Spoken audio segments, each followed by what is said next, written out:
Kusuma Jaya mengakui telah melakukan perbuatan yang melanggar norma berupa tindakan seksual harassment kepada teman saya yang berlokasi di kos teman saya tanpa paksaan atau melebih-lebihkan dan atas kesadaran penuh. Saya berjanji tidak akan menyebarkan berita-berita tidak sesuai fakta atau hoax kepada orang lain yang dapat merugikan diri teman saya. Universitas 11 Maret UNS belum menjelaskan apakah 4 orang yang membuat video klarifikasi permintaan maaf di akun Instagram @kentingansantuy akan ikut diperiksa dalam kasus dugaan pelecehan seksual terhadap seorang mahasiswi. Keempat nama ini ramai dibicarakan oleh publik Tribuners, namun Satgas PPK UNS menegaskan hanya memeriksa pihak yang tercantum dalam laporan resmi. Untuk mengupdate informasi ini kita sudah terhubung bersama rekan Andreas Kris, jurnalis Tribun Solo yang menghimpun informasinya untuk Anda. Selamat siang, rekan Andreas Kris. Ya, selamat siang rekan Justina di studio dan selamat siang Tribuners. Benar sekali pada pekan lalu beredar kabar adanya dugaan pelecehan seksual yang dialami oleh salah satu mahasiswi Universitas 11 Maret Surakarta, di mana salah satu mahasiswi tersebut mengaku mendapatkan perlakuan yang kurang mengenakan dari beberapa rekan sesama mahasiswanya ketika berada di salah satu indekos eh, eh, milik atau yang disewa oleh salah satu temannya pada saat dirinya dengan beberapa teman lainnya sedang mengerjakan tugas akhir atau skripsi. Di mana kabar tersebut pertama kali beredar di media sosial Instagram yang diunggah oleh akun Kentingan Santuy pada hari Senin lalu. Di mana dalam unggahan tersebut mengatakan adanya dugaan pelecehan seksual dengan berkedok permainan tantangan atau kejujuran atau dalam bahasa Inggris yang dikenal oleh anak-anak muda saat ini yaitu truth or dare, di mana salah satu tantangannya yaitu membuka pakaian dari orang-orang atau pemain yang mengikuti permainan tersebut. Demikian rekan Justina.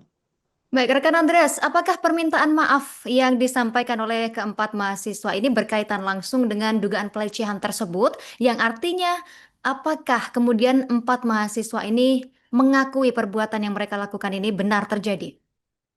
Ya, memang pada saat ini dugaan atau kasus dugaan pelecehan seksual yang dialami oleh salah satu mahasiswi UNS Solo tersebut tengah ditangani oleh tim Satuan Tugas atau Satgas Pencegahan dan Penanganan Kekerasan atau PPK Universitas 11 Maret Solo, di mana saat ini tim Satgas PPK UNS tengah mendalami terkait laporan yang dilakukan atau dilayangkan kepada pihak mereka, termasuk dengan memanggil beberapa pihak.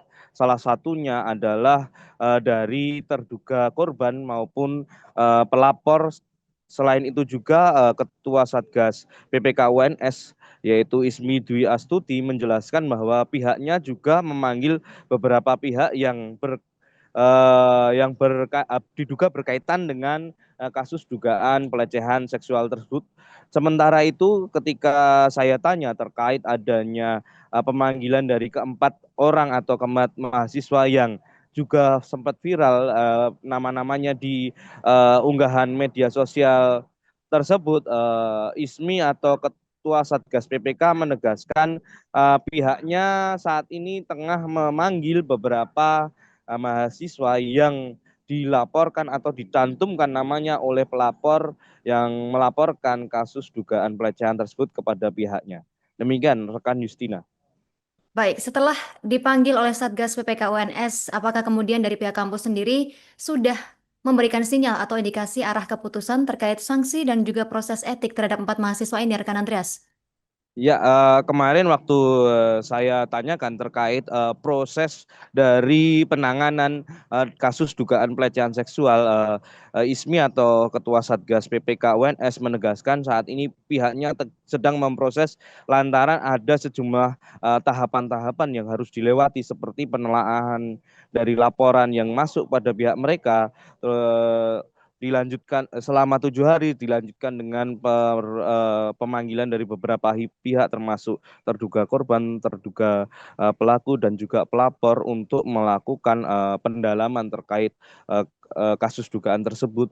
Sementara itu saat ditanya terkait kapan atau sanksi apa yang akan dijatuhkan, ISMI atau PPK UNS menegaskan pihaknya masih mendalami kasus tersebut terkait kebenaran adanya kejadian pelecehan seksual yang dilaporkan kepada pihak mereka. Demikian rekan Justina.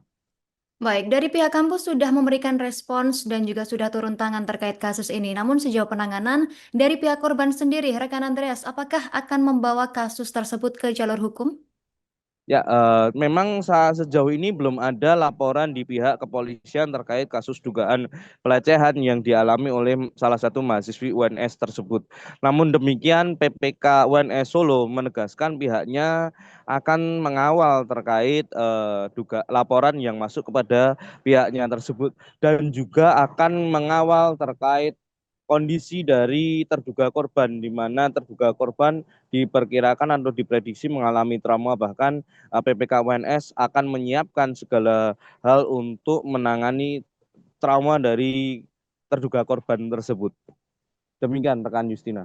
Muhammad Subi Sumajaya mengakui telah melakukan perbuatan yang melanggar norma berupa tindakan seksual harassment kepada teman saya yang berlokasi di kos teman saya tanpa paksaan atau melebih-lebihkan dan atas kesadaran penuh. Saya berjanji tidak akan menyebarkan berita-berita tidak sesuai fakta atau hoax kepada orang lain yang dapat merugikan diri teman saya. Dengan ini saya, Rizky Ardiansa, mengakui telah melakukan perbuatan yang melanggar norma berupa tindakan seksual harassment dan saya bersedia untuk mereka yang saya lakukan kepada saudara yang bersangkutan pada hari Selasa 25 November 2025 yang berlokasi di kos teman saya tanpa paksaan atau melebih-lebihkan atas kesadaran penuh. Saya berjanji tidak akan menyebarkan berita-berita tidak sesuai fakta atau hoax kepada orang lain yang dapat merugikan yang bersangkutan. Saya, Muhammad bersedia, telah mengakui perbuatan yang melanggar norma berupa tindakan seksual harassment kepada teman saya yang berlokasi di kos teman saya tanpa paksaan dan melebih-lebihkan atas kesadaran penuh. Saya meminta maaf sebesar-besarnya. Saya berjanji untuk tidak menyebarkan berita tidak sesuai fakta dan hoax kepada orang lain. Terima kasih.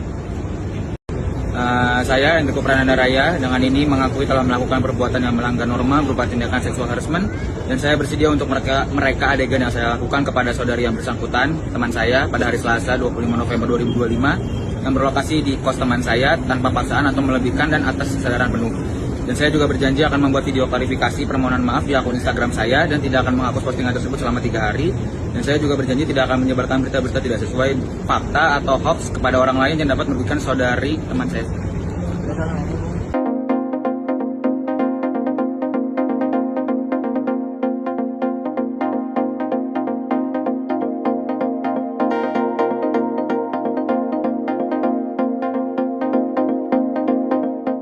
Download Tribun X sekarang, menghadirkan lokal menjadi Indonesia.